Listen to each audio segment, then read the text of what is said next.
Hi, I'm Tom Scioli, author of Jack Kirby, The Epic Life of the King of Comics, and Fantastic Four Grand Design. I'm Matt Zeoli. And you can follow me on Twitter at Tom Scioli or on Instagram at Tom_Scioli. Follow me on Instagram at cinema_tomb.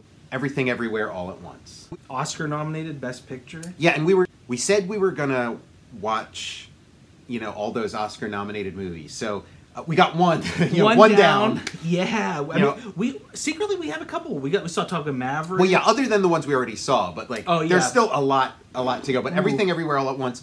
And when we were doing our Oscar picks episode, I was saying how I regretted not having seen it in the theater, and then I was driving by the Squirrel Hill Theater, and I saw it up on the marquee, and I'm like, okay, this is our chance. Perfect timing. Let's go see this. Very, very interesting film. Great performances. Like I still can't believe that there's four of the basically every main character in the film is nominated for some Oscar. Yeah, and all I knew was just bits and pieces that I'd seen was okay, there's there's a lot of fist fights, kung fu action in a cubicle farm, that's basically all I knew about it. So it was interesting to get the actual story and everything. I was thinking too, the directors, Daniel, the two Daniels, they were using that as because that was probably a cheap set to use, just one bit. It was kind of it really worked in their favor. One building kind of. It looked like an expensive and played like an expensive movie, like a big a ton of action. Yeah. And then there's parallel universes and stuff, and so some you're flashing through all these alternate realities that all have their own design sense and rules. Costuming and rules and stuff. But you're right. I think they did because it did that's kind of the way you save some money is they don't have to get any kind of crazy locations. Crazy locations just can pretty much take place in it was an office, a coin operated laundry place, and then a cubicle somewhere. Cubicle, and then there was one area of a shopping mall, and also good locations for fighting. Yeah, perfect locations. Well, that's what made it really fun was all this action, but with sort of ordinary people. They weren't mercenaries parachuting down into the action or whatever. It was, it was just a middle-aged couple, involved in all this kung fu. And then the people they were fighting, were just sort of, at the most you had sort of rent-a-cops or whatever, security or whatever would be sort of the most. No wonder everyone got Oscar nominated because they were basically playing 50 characters apiece. Yeah, I definitely got it, because especially Ke Huy Quan, who played Short Round and in Indiana Jones, and Data in the Goonies. In the Goonies, yeah, not in Star Trek: The Next Generation, but he was so good because of the distance between the characters he would play. Because I mean, it was like a Superman role or whatever, where he would play a nerdy. Like a Clark Kent kind of, as his everyday role, and then he was this, secret agent, kind of very intense, kinda, yeah, and then he'll again, it's multiple roles, but then he would play sort of the guy who's kind of plugged into the Matrix or whatever. It's you got to do this, you got to do this, but then he also had this other character in another dimension where he is kind of sort of a suave. Debonair kind of, that was the dimension where his wife becomes where they don't get married, and she becomes she basically becomes Michelle Yeoh, and then they use actual footage of her on the red carpet and stuff. That's great. The movie was choking me up at so many different parts. Think about Everything Everywhere all at once, eternity and it's universe and because it's they're at this stage in their life, middle age or whatever. Did they make the right decisions in life? And they're kind of they're past the point of figuring stuff hey, let's do that. They're past the point of optimism, and now it's just kind of we're just kind of playing out this story, this life that we've had up to this point, and kind of see where it goes, and then kind of the emotions that go with that. And just like being present in the moment. Yeah, being present in the and like appreciating what you've got, and sort of like choosing optimism. Like even though sort of like I don't want to say pessimist, but like a cynical outlook feels like more genuine or something. But like that that like an optimistic outlook is like a choice, and it's not, you're not doing it because you know, you're stupid and you don't understand, you know, how bad things can get, and it's actually like it's armor or whatever. Yeah. You know, it's like a way to move things forward. Death is part of it, and estrangement and stuff, and it hit me hard too, like emotionally, and I think it is like everybody who was famous when we were kids are all dying. Yeah, you know, and it's like you're kind of seeing like, you know, stuff doesn't last forever, and that sort of like that dream world, that sort of like imaginary world of like, you know, positivity and happiness and like all this kind of stuff. It's like, you know, it just feels like a little like it's coming up short. It's like, yeah.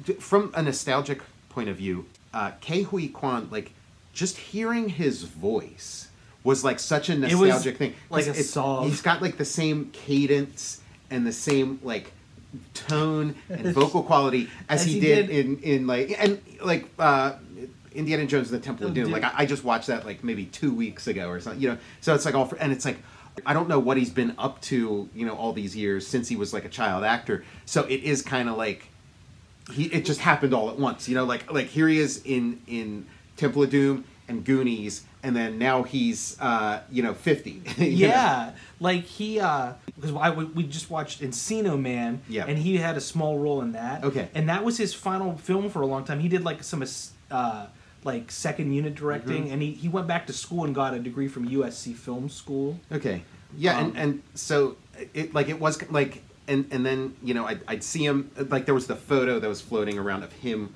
with Harrison Ford, yes, which I'm assuming like Short Round is going to be in the new India, or maybe it's just, you know, they were just kind of crossing paths. I don't know, like at the Step and Repeat. Yeah, exactly. Like, yeah, but I mean, it looked like it was the set of Indiana Jones. Like it starts off as this sort of family drama, and then it becomes this like cosmic drama, and then everything comes back to like the family drama. That was nice. If we had done this episode like the second we finished watching the movie, I would have had like so much more to say. But it's like I almost kind of forget. Like I know the movie. There were some Everything Bagels featured in it, and this morning I went to Brugger's and got some Everything Bagels. Yeah. So like it put me so much in the mood for Everything Bagels are like one of the best things. Yeah, I like I didn't know anything about the movie. So Michelle Yeoh, so cool seeing her again, and you know, she was in Shang-Chi and stuff, and like I just, you know, it doesn't feel like that long ago since Crouching Tiger, Hidden Dragon, but it's been like over 20 years. Yeah, 20 years or something. I think that came out in like 2000, yeah, or something like that. Yeah, so 23 years. Yeah, that. Well, it's getting depressing. Yeah, exactly. What was the one? He's like Harrison Ford currently is like 80. Okay. And he is like 50 something. Okay. So there was like, and then Harrison Ford in Last Crusade '89 was 45 or 47. Okay. So he like could have been. I was trying to do like, well, yeah, because Harrison Ford was like 39 or 40 when he did Raiders. Yeah. So it's kind of like, you know, he's making this big impression coming onto the scene, and then a year later, all his teeth fall out. you know, all his hair's gone. His hair's completely gray. You know, like it is that, because it is like whenever some like new actor or something comes on this, or somebody, you know, is like a star, like, you know, person of the moment, you assume it's like, oh, they must be like in their early 20s or something. Yeah. You know, but it's like, no, he'd been around the block. And especially since he's part of this like this threesome with Mark Hamill and Carrie Fisher. Like they're this unit in the story, the three of them together, and so you assume they're all like around the same age. But it's like they're, you know, Mark Hamill and Carrie Fisher are pretty close in age, but then Harrison Ford is like grandpa who's like hanging around, you know. He's like buying them beer at the yeah. He's like, hey Harrison, can you buy me a sixer? He's like, sure, but if I get busted, you're. That's why Mark Hamill was like so annoyed that like he didn't get to have any scenes with Harrison Ford in the new Star Wars movies because he's like, who's gonna buy the beer? Yeah, he's like, who's gonna buy the beer? He's like, if I get busted, your ass is grass. Speaking of grass, you got me, Mark. He's like, I don't know where I was hearing something about like he like I don't know if it was like a podcast or something where it was like Harrison Ford would get picked up to drive to set on like Harrison Ford would get picked up by a driver to be driven to the set on Last Crusade, and he was like cooking weed in like a frying pan. I saw that. Is that too. a thing? Yeah. And then he's like, after I finish huffing this, can you drive me to the piercing pagoda? Calista got me a gift certificate. There's a lightning bolt earring. There's a lightning bolt earring with my name on it. Yeah. Calista got me a gift certificate. Short Round was in it. Indiana Jones was not in the movie, but it was really cool seeing Jamie Lee Curtis in it. And I knew she was in it. That was kind of a spoiler since she got a nomination. It was a spoiler that Jamie Lee Curtis was going to be in it. But when she shows up in a role I was not prepared for. Like, it was an utter surprise. So great. Like, you know, she the character she was playing would be like, she's on all those like, I don't know, Activia commercials or whatever. Oh yeah, I thought about that during the movie. Yeah, for like, you know, yogurt for old people or something. But then like in the movie, she's playing like one of the customers. Like she's playing one of the people who like that advertising is like aimed at. Because when she was shaking that drink up, I was expecting to say Activia. Yeah, she's like instant diarrhea or you called it diet yogurt. Diet yogurt, yeah, yogurt that helps you go to the bathroom. Like, so she and it's like. You know, and it's like a very jarring. Yeah, it was. You know, Jamie Lee Curtis is like a very hip lady. Yeah. Compared to this character she was playing, like she was, you know, and unhip. And I thought Jamie Lee, like so that was great. It was, you know, just a great, you know, and if that was the limit, if that was all the character was like as that little initial scene where you meet her, that would have been great. That would have been amazing. But then the fact that like the role grows and grows and like. You almost expect her to become like the villain. The villain. Like she's in the mix, but then it makes sense that like, oh no, like the ultimate villain, like she's too peripheral. As much as she is like a negative part of her life, she's too much of a peripheral person to be like the ultimate villain. The ultimate villain ends up being like a member of the family, you know? Yeah. Then when Jamie Lee Curtis kind of like I thought it was really cool. She becomes like Michael Myers. Yes. You know, she becomes the person where like everybody's hiding. It's like, oh, she's out there. She's out there. You know. And then that was hilarious when she did that like flying knee down the stairwell. It took like 5 minutes for such great fight scenes and just like, you know, and the escalation of it, and the dispersal of information was really good too because they had a lot of stuff they had to explain, and. When all the weird stuff starts happening, they kind of explain just enough where you're like, okay, I understand something. I don't understand exactly what, but I know something weird is happening, and I'm gonna find, you know, and you get and as it goes on, then you get like the full download, and you're ready for it, and it'll make sense. So I feel like there's a science to that, and I feel like they nailed that. It ends up being like a joke in the movie when she's trying to explain all this complicated stuff to her family, and she's not doing a good job. And she's describing the plot to Ratatouille, but she's calling it Raccacoonie, and it's about a raccoon on somebody's head, you know, and stuff. And like her daughter's just like cracking up, you know. They had like a couple of different parallel universes, and in one of the parallel universes is where instead of fingers, people have these like long hot dogs that just kind of like spring around, and they're kind of like useless appendages. And then they didn't explain this part, but it seemed like that people like.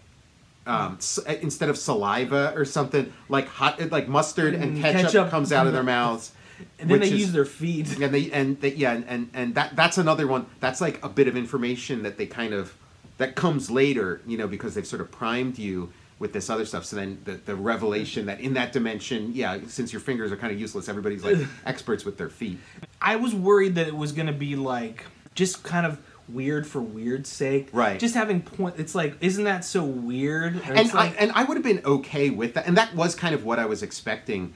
But it's like, no, you all of it is in the service of a family drama. Like that's you Yeah. know, and weirdness for weirdness sake, I'm okay with, but it wasn't, and so it becomes this family drama, and then it kind of gives you something, a little something more, and that is where, like, you know, it hits you on the gut level, and you know. Stephanie Sue, I think, Michelle Yeoh's daughter in the movie. Yeah. She might have given my favorite performance. I think she probably had the biggest range of anybody to you know, to go through, and there were, you know, yeah, and she also had by far the best wardrobe. Like, oh yeah, like everybody, fun. Like as an actor, it must have been so much fun to be able to, like, okay, what are we wearing today? You know, 'cause it's like they're wearing, like, you know, all these alternate universe, but she had the best. And speaking of, like, costuming, I think that, like, Ke Huy Quan and Michelle Yeoh's, like, their, like, look in this movie is going to become, like a Halloween costume, kind of like iconic, couples wear, you know, like the green crew neck and like the fanny pack and stuff, and like the earbud. I loved the fanny pack combat because that's, like, you know, a lot of the fun of, like, kung fu movies is when, like, the ordinary becomes extraordinary, and basically, like Jackie Chan. Yeah, Jackie Chan. Yeah, you know, making a set piece out of, like, pretty much anything. So this, like, taking a fanny pack, like, kind of the most, like, embarrassing, like, ridiculous kind of things to wear, and then it becomes, like, the weapon of destruction. Yeah, Jenny Slate was really good in it too. I thought she was going to be more, like, like a big bad, huge big. You know, she has her moments, but yeah, like A24. Like, I don't know where A24 came from. It just seems like all of a sudden, like, every time we go see some kind of cool movie, it's like, it's A24. It's A24, like Green Knight. And stuff. I was checking them out, like I don't know the story behind them. It's like a few people that have worked in film. It's and they, like, I think they started it either like 2012 or 2014, and they just started a distribution company, and, like, they just seem to be picking, like, they started out with, it's like mid-budget or small budget movies that make a lot of, they're, like, good at choosing the material, it seems like. You know, this one, like, I was kind of thinking about it, like, not necessarily from a budgetary standpoint, but like, I was thinking about it during the movie because they, like, you know, they'll flash through all these different realities, and each reality requires, like, you know, a different set, different setup, different, you know, all this kind of stuff, and then they had, like, some scenes where they'd flash through, like, all these different realities very fast. I thought, like, man, how do you come up with all that? like somebody has to sit down and be like, okay, there's a reality where this happens. There's a, you know, and you know, and you got to do that. Like, if they show you, like, maybe like 20 realities, that's still kind of like that's a lot of work. I guess it's like the budget. It's like the money being spent on, like, you know, just sets and cast and all that kind of stuff. Because it is kind of a small cast for as much goes. I guess because everybody's doing quadruple duty and stuff. But, like, I guess, like, okay, they all that stuff. You know, saving money on all that stuff, and then it's like, you know, it's just writing. Writing is, like, the big, you know, so the big expense, and writing, it's like, you know, what do you need to write? You know, you just need time, basically. So this movie, I think, is the most highest grossing A24 movie of all time. Oh, okay. And with Best Picture, at least two Best Picture. I think The Whale is also an A24 movie. Okay. So they got, like, two things. These guys are doing well. We do Total Recall film distribution. We're on the set. They're like, oh no, the producers are coming. Yeah, just movie was awesome. I still, after seeing this one, I'm still sticking with Top Gun Maverick as my Best Picture pick. Yeah, it's tough. It's tough. This one was really good and really, you know, really hit me. I mean, I think I would pick this over Top Gun Maverick. It's tough because, like, we had to make that call before seeing all the movies. But yeah, this one's become my top one. Like, it really, you know what really hit me with it is, like, part of the storyline is that, like, Michelle Yeoh, she, like, leaves China when she's like 18 or something. She leaves China, comes to the U.S., and that's like the big turning point of her life, and something she sometimes regrets and stuff, you know, and this and that. And it kind of reminded me of, like, me coming from Philly to Pittsburgh, where it's like that was like this big turning point, and, like, oh, what would my life have been if I hadn't left Philadelphia and stuff like that. And then it was also, like, she was like, she says to her dad at one point, she's like, you know, why did you let me leave? Now, like, she left. It was her choice to leave, and she was leaving to go, you know, marry, you know, her husband, you know, get married and stuff. And so it was completely her choice. But then, like, she does kind of have this realization, like, why didn't you put up more of a fight? Why didn't you, you know, were you just, like, so glad to see me go? And I started to think about that in my life, like, Dad, why'd you just let me go? And again, it was the same thing. Like, I had to get the fuck out of Philly. I was sick of it. I wanted to go off and have an adventure and see, you know, some other places and do some other things. So I needed, like, it was, but it never even, until I saw that scene in that movie, it never occurred to me to be like, yeah, come on, Dad, what the fuck? Why didn't you say something? He's like, hey, Tom, don't let the door hit you in the ass. Don't let the door hit you where the good Lord split you, all right? Yeah, exactly. So, like, that part, kind of, it made it, like, a little more personal for me, you know, like, because, yeah, she went from China to the U.S., and I went from the right-hand side of Pennsylvania to the left-hand side of Pennsylvania. So, like, yeah, it's pretty much the same thing. I saw a vision, a sandwich with fries on it. Yeah, exactly. I needed to try a pierogi. I'm moving to the land of pierogies. The Pittsburgh Critter.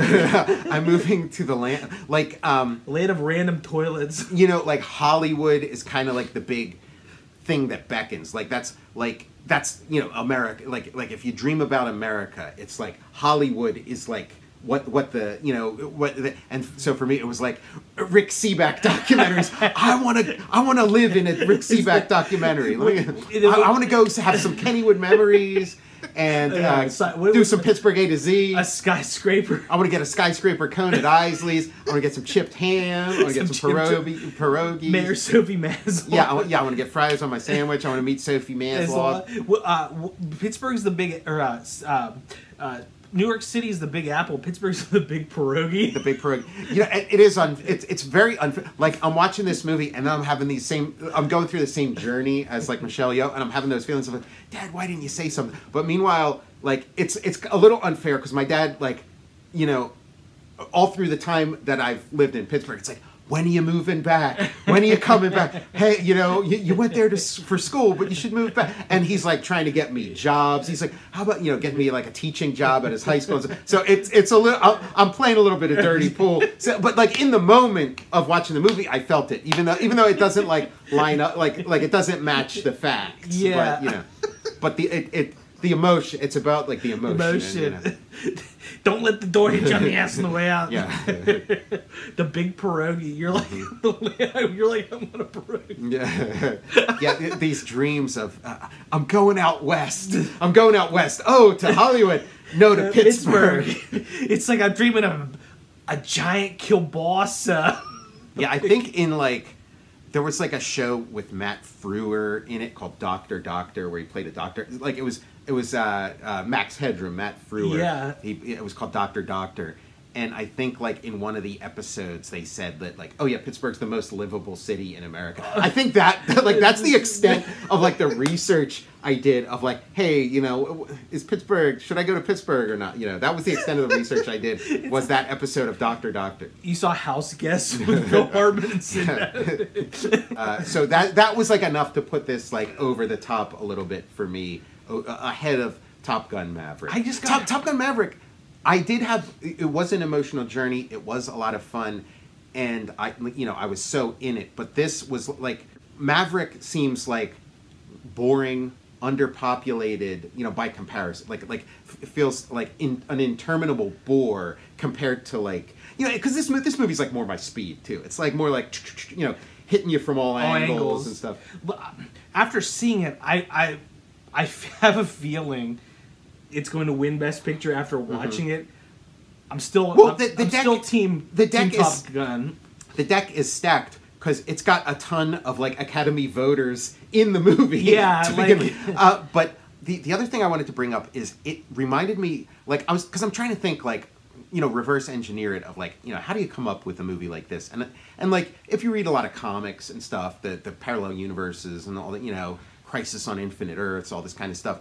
But then like, and Kang, who's coming up in the new Ant-Man and the Wasp movie. Oh, nice. Like Kang's story is kind of like this too. But like I was thinking, you know what it reminded me a lot of was The One with Jet Li. That's what you were saying. I've Like- never seen that. Like it makes me think that like whoever made this movie like saw the one at like a formative age and then kind of has been kind of cooking up their own version of that, because the one, it's really cool. It's Jet Li.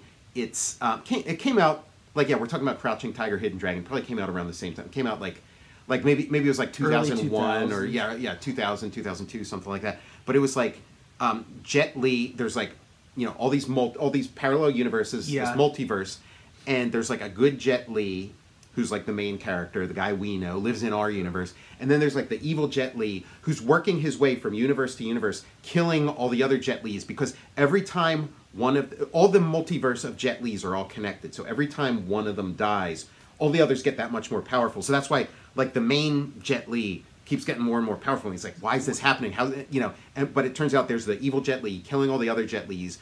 Both of them are getting, you know, everybody's getting more and more powerful. And so they end up being the last two Jet Lis, and he's coming to our dimension to you know, kill our Jet Li so he can be, you know, the most powerful man in the multiverse or whatever. So it's like, you know, very cool. See yeah, this. it's a good movie. Again, it's low budget. It's lean and mean, but it's still, it's like, you know, some of the, you know, I think if you like this, you'll like, you know, the movies kind of resonate a little bit with each other. Hell yeah. That, got to put that on the list to watch. Yeah, especially for me. Like, I haven't seen it. So, like, I think I saw it in the theater, and then maybe I like rented it once or twice, you know, in the year or two after that. But I haven't really seen it since I'm gonna then. look and see if it's streaming anywhere. You know, it was kind of at a time where there were a lot of like kind of cool sci-fi movies coming out. There was like that Minority Report. You know, it was this little cluster of kind of like cool, like hard sci-fi.